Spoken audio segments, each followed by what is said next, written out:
नमस्कार भक्तों, रामायण काल में माता सीता के हरण के बाद श्री राम द्वारा माता सीता को खोजने में अनेकों प्राणियों और जीव जंतुओं की महत्वपूर्ण भूमिका रही है। रामायण में एक और जहां वानरों और कौवे के आकार के काकभुशुंडी की चर्चा मिलती है, तो वहीं दूसरी ओर देव पक्षी गरुड़ और अरुण का उल्लेख भी मिलता है। रामायण में गरुड़ पक्षी ने ही श्री राम को नागपाश मुक्त कराया था। इसके बाद रामायण में संपाति और जटायु का भी विशेष उल्लेख मिलता है। वीडियो में आगे बढ़ने से पहले यदि आप हमारे चैनल पर नए हैं तो वीडियो को लाइक, शेयर और हमारे चैनल दी डेवॉट टेल्स को सब्सक्राइब अवश्य करें।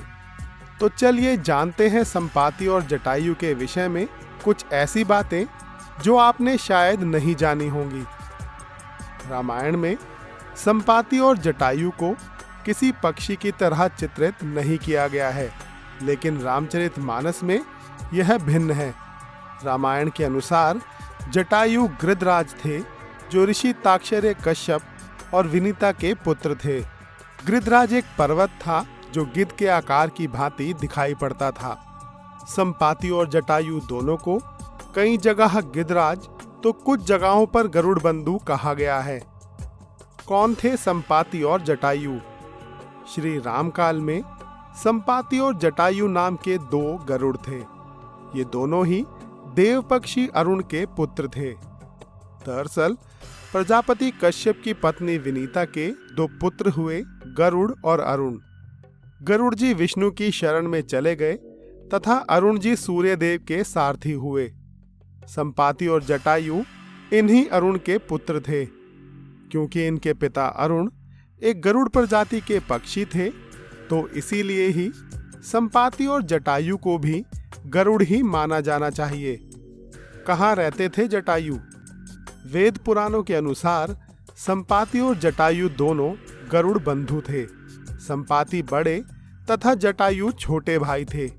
यह दोनों ही विंध्याचल पर्वत की तलहटी में रहने वाले निशाकर ऋषि की सेवा करते थे और संपूर्ण दंडकारण्य क्षेत्र में विचरण करते रहते थे। संपाति और जटायु की होड़। बचपन में संपाति और जटायु ने सूर्यमंडल को स्पर्श करने के उद्देश्य से लंबी उड़ान भरी। सूर्य के असहज तेज से व्याकुल होकर जटायु जी जलने लगे। तब बड़े भाई संपाति ने उन्हें अपने पंखों के नीचे सुरक्षित कर लिया, लेकिन सूर्य के निकट पहुंचने पर सूर्य के ताप से संपाति के पंख जल गए और वे समुद्र तट पर गिरकर चेतना शून्य हो गए। चंद्रमा नामक ऋषि ने उन पर दया करके उनका उपचार किया तथा त्रेता युग में माता सीता की खोज करने वाले वानरों के दर्शन करने से पुनः संपाति जी के पंख जमने का आशीर्वाद दिया। राजा दशरथ के मित्र थे जटायु। जब जटायु नासिक के पंचवटी में रहते थे, तब एक दिन आखेट के समय महाराज दशरथ से उनकी मुलाकात हुई और तभी से वे और दशरथ मित्र बन गए।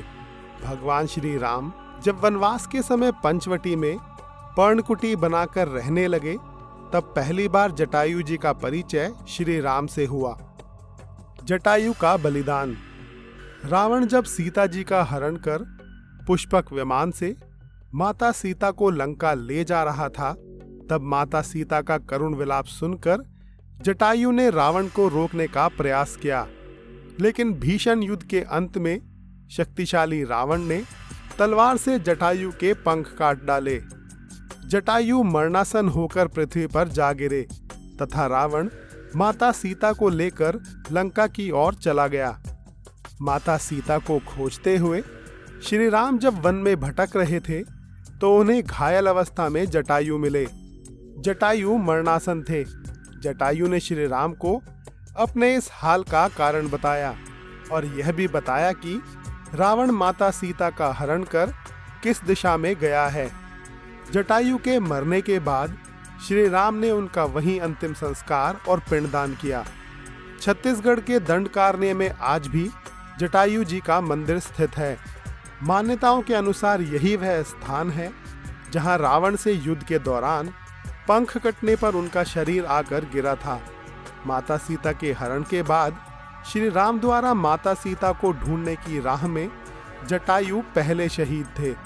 स्थानीय मान्यता के अनुसार दंडकारण्य के आकाश में ही शक्तिशाली रावण और जटायु का युद्ध हुआ था और जटायु के कुछ अंग दंडकारण्य में आ गिरे थे। जटायु का तप स्थल जटाशंकर मध्य प्रदेश के देवास जिले की तहसील बागली में जटाशंकर नाम का एक स्थान है, जिसके बारे में कहा जाता है कि यह वही स्थान है जहां जटायु तपस्या किया करते थे। मान्यताओं के अनुसार यह ऋषियों की तपोभूमि है, जिसकी सबसे बड़ी खासियत यह है कि यहाँ स्थित पहाड़ के ऊपर से शिवलिंग पर अनवरत जलधारा बहती हुई नीचे तक जाती है, जिसे देखकर लगता है कि भगवान शिव की जटाओं से गंगा धारा बह रही हो। संभवतः इसी कारण से इस जगह का नाम जटाशंकर पड़ा। बागली के पास ही गिदिया खो है, जहां कभी हजारों की संख्या में गिद्ध रहा करते थे। दुर्गम जंगल से घिरा यह क्षेत्र मंत्रमुग्ध कर देता है। यहाँ पहुँचते ही ऐसा प्रतीत होता है कि आप जैसे ऋषि मुनियों की तपोभूमि में प्रवेश कर गए हैं। ऐसी मान्यता है कि जटायु जी के बाद यह स्थल कई ऋषि मुनियों का तप स्थल रहता आया है। बागली के बियाबान जंगल में बसे इस स्थान पर वैसे तो कम ही लोग आते जाते हैं, लेकिन यहाँ हर श्रावण मास में भजन पूजन और भंडारे का आयोजन किया जाता है। यहाँ स्थित पहाड़ का झरना 12 माह इसी तरह से निरंतर बहता रहता है, जो कि ना तो कभी कम होता है और ना कभी ज्यादा। ऐसी मान्यता है कि भगवान श्री राम के समय से ही यह झरना बह रहा है। यदि जटायु जी पर आधारित यह वीडियो आपको पसंद आई हो तो वीडियो को लाइक, शेयर और हमारे चैनल द डेवआउट टेल्स को सब्सक्राइब अवश्य करें। यदि जटायु जी से संबंधित आपके कोई प्रश्न या कोई अन्य विचार हैं तो आप हमें कमेंट बॉक्स में कमेंट कर बता सकते हैं। धन्यवाद। जय श्री राम।